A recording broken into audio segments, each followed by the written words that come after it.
Bərdənin Evdar adlı konsertində Qurban Qurbanovla bağlı səhnəci müzakirələrə səbəb olub. Əməkdar artistlər Rafael İsgəndarov və Coşqun Rəhimovun 15 noyabrda Heydər Əliyev sarayında təqdim etdikləri proqramda yer alan həmin epizod sosial şəbəkələrdə geniş reaksiyalara səbəb olub.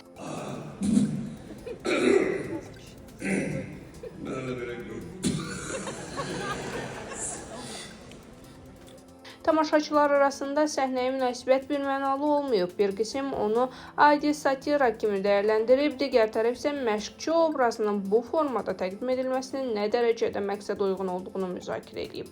Təsəvvür edin ki, Azərbaycanın yığma komandası haçansa dünya çempionu oldu.